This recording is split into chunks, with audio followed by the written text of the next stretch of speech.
नमस्कार सांग माने मु अनिता आपण मानकु स्वागत करूअछि मोर यूट्यूब चैनल अनिता ट्यूटोरियल को। तो आज पिला माने आमे पढ़िबा पुरुष बा ताको इंग्लिश रे आमे कहि थाउ पर्सन। ठीक अछि, आमे इंग्लिश रे पढ़ि थाउ जेमिति कि first person, second person, third person ए सब आमे इंग्लिश रे पढ़ि थाउ। तेणु आमेर जो ओडिया भाषा रे कथबार्ता करबा समय रे मु तुमे से आपण आमे ए सब यूज करि थाउ, एगुडा सब आमे यूज करि थाउ। तेणु एई सब जतले कथा गुडिक आमे यूज बा शब्द व्यवहार करि थाउ, एई शब्द गुडिक काहाकु सूचाय एवं से मानकु केते प्रकारर विभक्त करा जाय ताहाकु आमे पुरुष कहि थाउ। तेणु आजिरो एई क्लास रे आमे जानिबा पुरुष काहाकु कहा जाय, पुरुष केते प्रकारर, प्रथम पुरुष, द्वितीय पुरुष और तृतीय पुरुषर सब अर्थ बुझिबा, ताकु सहज उपाय रे उदाहरण सहित बुझि नबा। ए गोटे क्लास रे ही हमर पुरुष सरी जिवो। तेणु आमे देखंतु कथोपकथन समय रे बा भाषार व्यवहार बेले साधारणतः देखा जाय जणे कहूची जनकू कहूची एवं काहरी संबंध रे कहूची। आमे मु धरा जाऊ जनक सहित कथा कहूची, आउ जनकू कहूची मु कहूची, आउ जनकू कहूची मो सामना रे जे अछि ताकू कहूची, आउ आउ थरे थरे आमे कोन करू जनक संबंध रे आमे कथा कहि थाउ, कहा विषय रे आमे कहि थाउ। जे कहे से निजको मु जदि कथा कहूची ताहले मु किए मु आउ मुर जते बेले बहुत सब आमे थाउ, आमे ताकू आमे बोली कहि थाउ बा आंबे बोली कहि थाउ बा आंबे माने एमती आमे कहि थाउ। किंतु एई शब्द गुडी को व्याकरण रे आमे कोन कहि थाउ, एगुडा को सब आमे प्रथम पुरुष कहि थाउ। आमे गोटे प्रथम पुरुष पढिचु इंग्लिश रे जेमिति द्वितीय पुरुष आ गोटे तृतीय पुरुष। हमर पुरुष होची तीन प्रकार रो हैला। ताले सेगुडा को आमे इंग्लिश रे पढि थाउ, छुआ बेले भी आमे पुरुष पढिचु, क्लास 8 9 10 रे भी आमे पढिचु, आउ ताकू जस्ट आउ थरे आमे रिमाइंड करि नबा हम एग्जाम पाई। ठीक अछि, तेणु एई वीडियोटी हमर OSSC OSSC OTET ASO जो माने को भी ओडिसा रो कॉम्पिटिटिव एग्जाम पाई प्रिपेयर करछंती समस्त को पाई यूजफुल रहइबो। तेणु देखंतु जहा को आमे कहू ताकू आमे तू भी कहू तुमे, देखंतु तू तुमे तुम्भे से सेम, ए तीनटा जाकर अर्थ सेम। तू तुमे तुम्भे बा तुम्भे माने एगुडा सेम ये रे आमे हम सामना रे जे थाउ ताकू आमे तू तुमे तुम्भे आमे व्यवहार करि थाउ। तेलु सेटा को आमे कहू कोन द्वितीय पुरुष, आ मु आमे आंबे एटा होची हमर प्रथम पुरुष, तू तुमे तुम्भे एटा होची हमर द्वितीय पुरुष। तापरे आमे जहा संबंध रे कहि थाउ जेमिति कि से माने, जे, जेउ माने, किए, केउ माने, इए, ए माने, ए सबु शब्द को आमे तृतीय पुरुष बोली कहि थाउ। जो संबंध रे आमे यूज करू सेगुडा सबु आ सबु मु प्रथम पुरुष, तुमे द्वितीय पुरुष, आउ जतेको आख पाखरे रहिले सबु तृतीय पुरुष बोली आमे कहि थाउ। ताले हे गला हमर तीनटा पुरुष। ताले प्रथम पुरुष द्वितीय पुरुषर सर्वनाम पद गुडिक व्यतीत अन्य समस्त सर्वनाम पद और विशेष्य पद तृतीय पुरुष रे जाए हैला। ताले हमें क्लियरली जानी पारले प्रथम पुरुष आउ द्वितीय पुरुषर जो सर्वनाम पद गुडी को आमे व्यवहार करि थाउ हैला। ता छडा आउ जेतिकी रहिला सबु हमर सर्वनाम पद विशेष्य पद सबु हमर कौथरे जाए, समस्त तृतीय पुरुष रे जाए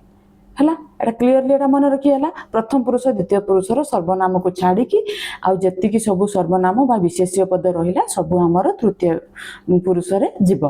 ताले आमे आउ कोन सम्मान अर्थ रे तुमे आमे एमती साधारण रे काहाकू माने अति प्रेम रे आमे कहिले तू बोली कहू, नहले सम्मान जतले आमे जानजण को जणे आमठू बड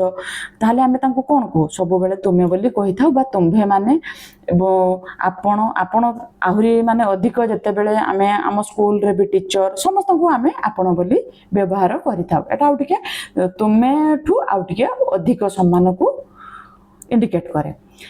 यह द्वितीय पुरुष किंतु यार क्रियापद द्वितीय पुरुष अनुसार न होई तृतीय पुरुष वचन बहुवचन होई थाए। सेटा कोन आमे कोन तो जानिबा तार क्रियापद सहित केमिति हमर तृतीय पुरुष बहुवचन एटा हुए आमे जते बेले तुमे बा तुम्भे माने जते यूज करि थाउ। देखंतु आपण आसंतु, आपण बसंतु, आमे जेतेबेले आम सामना वाला को कहूचु आपण आसंतु आपण बसंतु बा आपण मो कथा शुणंतु आपण शब्द व्यतीत हजूर मणिमा छामु प्रभृति शब्द द्वितीय पुरुष रूपे व्यवहार हेबार देखा जाए है ताले आमे जेतेबेले आम सामना वाला को कहूचु जे आपण आसंतु आपण आस आपण बस आमे सेमिति केबे भी कहूनु आमे सबु बेले तांको आसंतु बसंतु खांतु शुणंतु एगुडा सब आमे कहि थाउ ताहले वाक्यर क्रियापद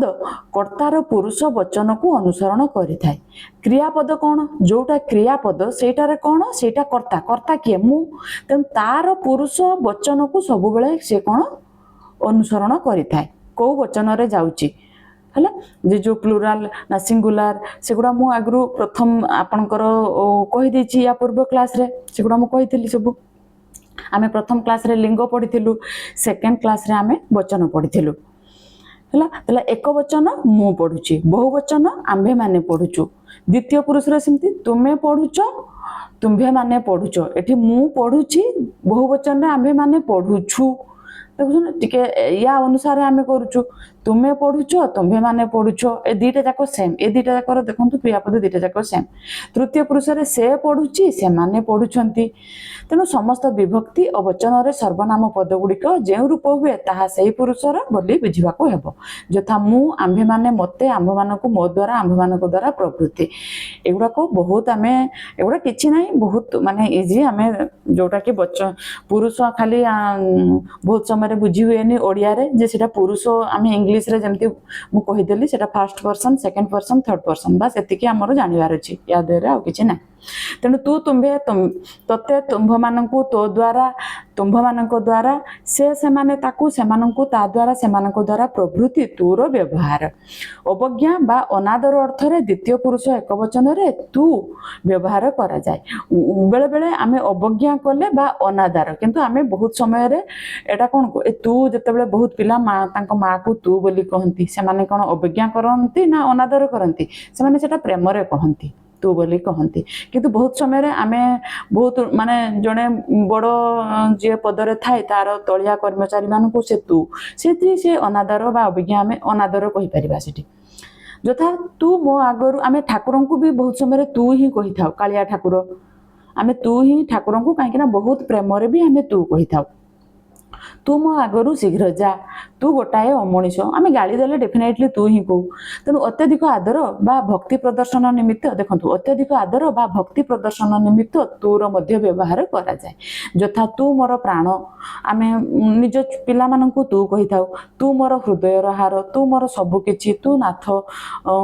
परम दयालु तू देव देव अंतर्यामी तू हरि मोर पितामाता तमे ए सब हमर प्रेम रे कहि थाउ तेणु एई जो चैप्टर रे जहा भी कहली हमर किछि सेमिति बहुत ये नाही हमरे खाली एटा आमे आगरु भी जानिथिलु जे मु आमे आम्भे माने जोटा कि आमर प्रथम पुरुष तू तुमे तुमे द्वितीय पुरुष बाकी जतक रहिले से जे जो माने किए केउ माने ये से माने हला तृतीय पुरुष एतिकी जानिबार अछि आगु को आमर कोन अछि आमे कारक हाँ एउठू सबठू इम्पोर्टाट आसीजिवो आमर कारक कारक होची मोस्ट इम्पोर्टाट ए देखंतु कारक आमे एठी जो किए प्रदान कले कोन प्रदान कले काहींकी प्रदान कले काहाकू प्रदान कले ए कारक होची सबुठारु इम्पोर्टाट जोटा कि आमे संस्कृत भी पढ़िथिलु सेतेबेले पढ़िथिलु मु नेक्स्ट क्लास रे कारक पढ़ेबी ठीक अच्छे एथिरे कर्ता कारक करण कर्म सेटा सब बहुत इम्पोर्टाट अच्छी आम एग्जाम बहुत इम्पोर्टाट रहिबो तेणु यार नेक्स्ट क्लास रे एटा बहुत छोट वीडियो मु यार नेक्स्ट क्लास रे कारक नहीं आसबी ठीक अच्छे रहिली थैंक यू सो मच।